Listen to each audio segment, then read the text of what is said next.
Okay, so for my lesson today, we're going to be talking about the five food groups. Is there anything that anybody knows about the five food groups? No, there's fruits. Mm-hmm. That's right.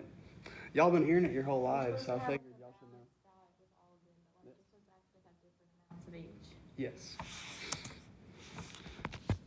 And then, so Thanksgiving was last weekend. So what did each of you eat for Thanksgiving? Like, what did you eat? Me? Yeah. I had like turkey and like dressing and stuff. I had like macaroni and cheese and I think some corn, ham, and chicken and dumplings. Ooh, that sounds good. Christian? Smoked brisket, some ham, mac and cheese. Sounds good. Jay? Turkey, deviled eggs, and mashed potatoes. Connor? I had ham, mac and cheese, green beans, corn, and a roll or two.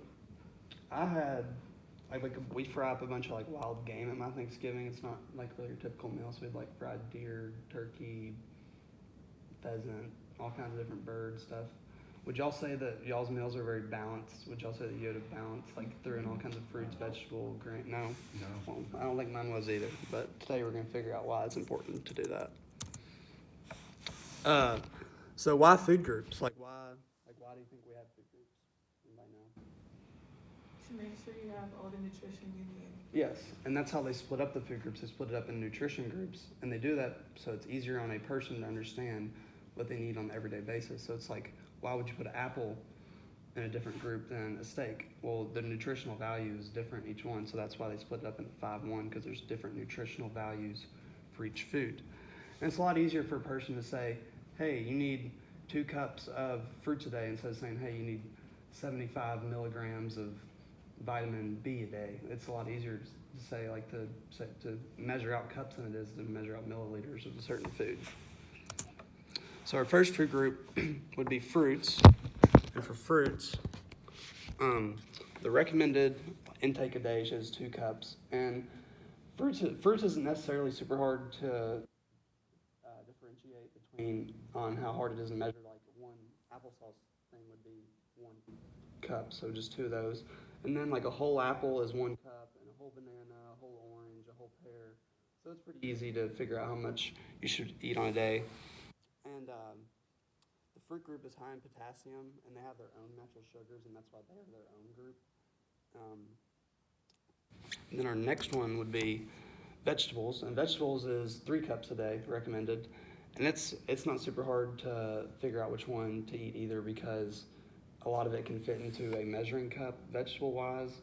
But like whole vegetables like carrots, a lot of the time you're not going to eat just a whole carrot. You would chop it up, so it's not easy. It's not hard to measure. Um, and like fruits, vegetables are high in nutritional value, and they have their own group because of that too.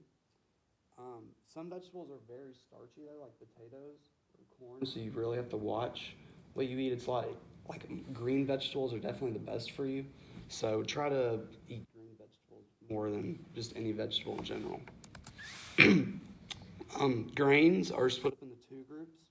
You have whole grains, which is cornmeal, oatmeal, and like brown rice. And then you have refined grains, which are like white bread, white rice, and white flour.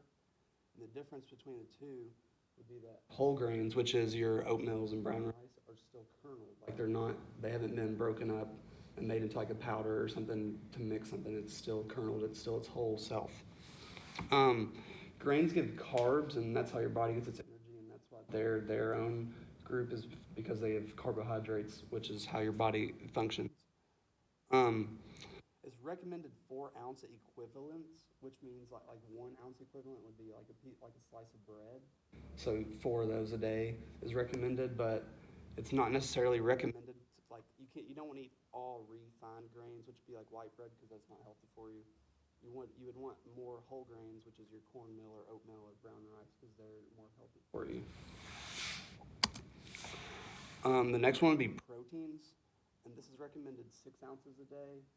And proteins is probably a little bit harder to measure, but a good thing to go by would be the palm of your hand is about 6 ounces for most of your meats. So, also a known thing is proteins aren't just meats either. There's nuts, eggs, Peas, even peas are vegetables and protein. They're one of the lucky few that is in both.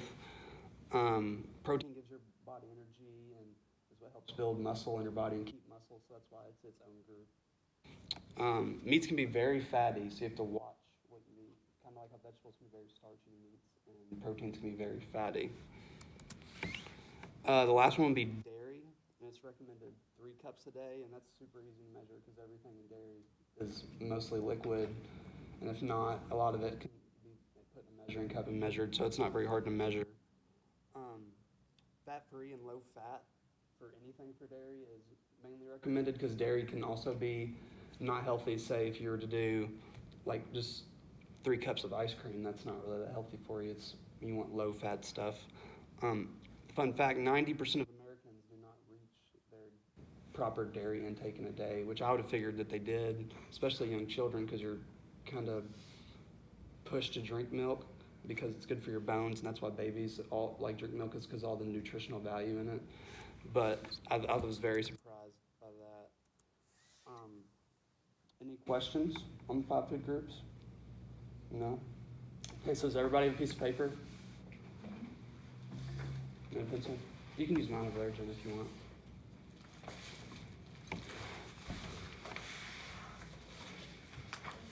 So for our exit slip, I just want everybody to write down each of the 5 food groups and one of the food items that's in each group.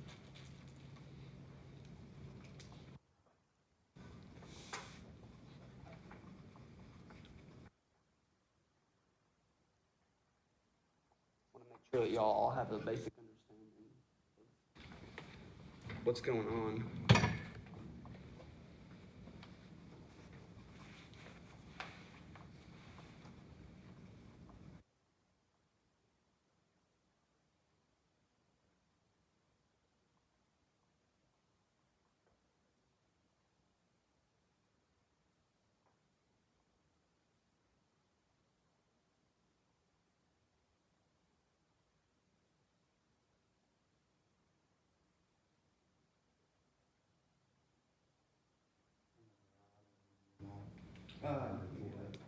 Vegetables, protein, yeah. On bread and dairy for your last one.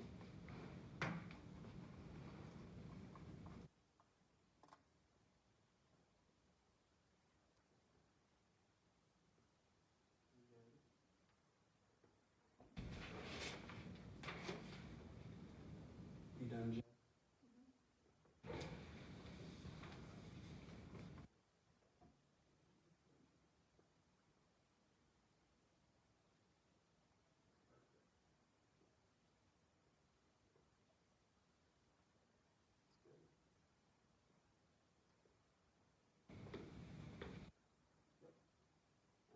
Well, that was my lesson for y'all. And hopefully together we can start eating a little bit healthier by knowing how much our intake should be on each one.